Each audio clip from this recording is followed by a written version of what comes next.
Bismillahirrahmanirrahim. Assalamualaikum warahmatullahi taala wabarakatuh.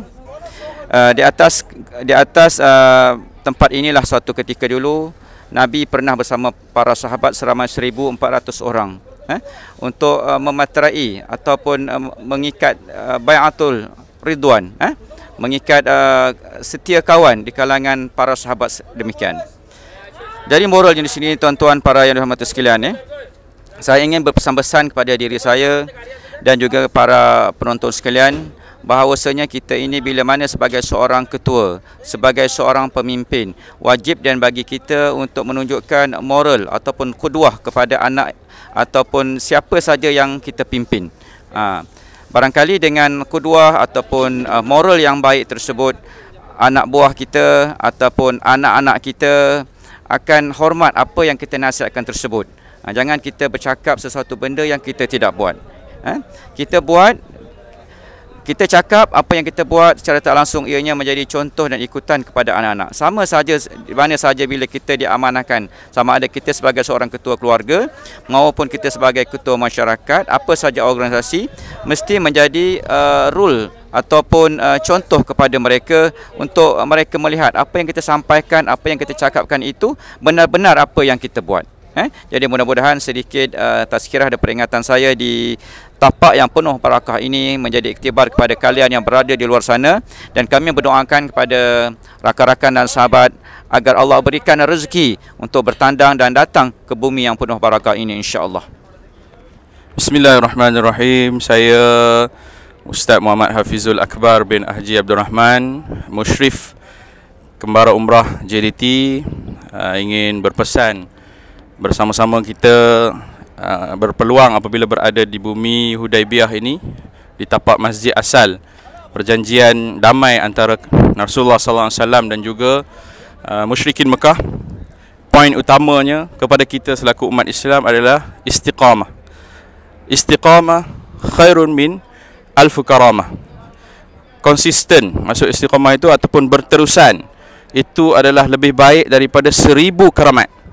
Kalau kita mempunyai 1000 keramat sekalipun tidak dapat menyaingi istiqamahnya kita.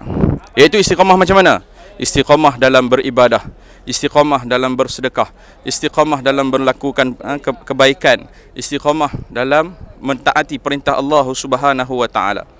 Itu yang penting apabila kita berada di atas dunia ini, untuk kita melakukan perkara walaupun kecil, walaupun sedikit, tetapi secara berterusan, lebih baik dan diterima oleh Allah Subhanahu wa taala daripada kita melakukan banyak perkara tetapi sekejap kita buat, sekejap kita tak buat. Lebih baik kita melakukan sekecil-kecil perkara, contohnya sedekah setiap hari RM1 dalam tabung masjid, tapi kita lakukan setiap hari, maka dia akan dikirakan ganjaran pahala. Kemudian kita senyum bila jumpa dengan orang, kita bagi salam sama ada kita kenal ataupun tidak kenal.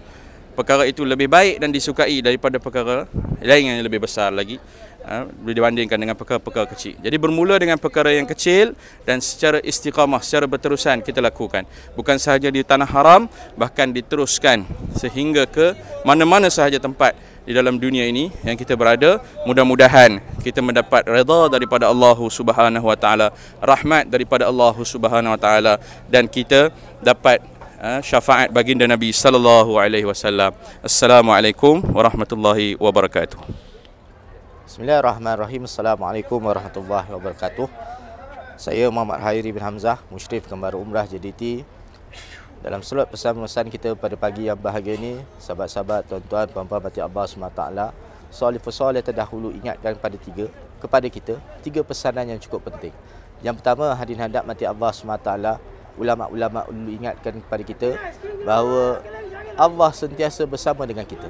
Maka hadirin hadap, dalam apa jua perlakuan kita, maka kita kena ingat bahawa Allah tidak meninggalkan kita berkeseorangan, melainkan kitalah yang meninggalkan Allah Subhanahu wa taala. Yang kedua, hadirin hadap mati Allah SWT, soleh terdahulu ingatkan kepada kita bahawa segala perbuatan kita ni hanya ada dua sahaja ganjaran yang diberikan oleh Allah Subhanahu wa taala, sama ada pahala ataupun dosa daripada Allah Subhanahu wa taala. Maka ulama dahulu ingatkan kepada kita, buatlah segala macam pahala, amalan dan juga ibadah yang boleh kita serahkan kepada Allah Subhanahu wa taala. Dan nasihat yang ketiga yang diberikan oleh salafus salih terdahulu, hadirin hadap mati Allah Subhanahu wa taala, seperti mana disebutkan oleh baginda Nabi sallallahu alaihi wasallam, ish ma syi'ta fa innaka mayyitun. Bahawa kita semua ni buatlah apa jua atas muka bumi, tapi kita kena ingat bahawa kita akan dipanggil oleh Allah Subhanahu wa taala dan kita akan mati dan dibangkitkan pada hari kiamat kelak nanti. Maka hadirin hadap mati Allah SWT, untuk menyelamatkan amal kita yang telah kita lakukan semasa atas muka bumi dan ada hasil dan nilainya apabila kita berdiri pada hari kiamat kelak nanti, tak lain dan tak bukan amalan yang ikhlas saja yang diterima oleh Allah Subhanahu wa taala.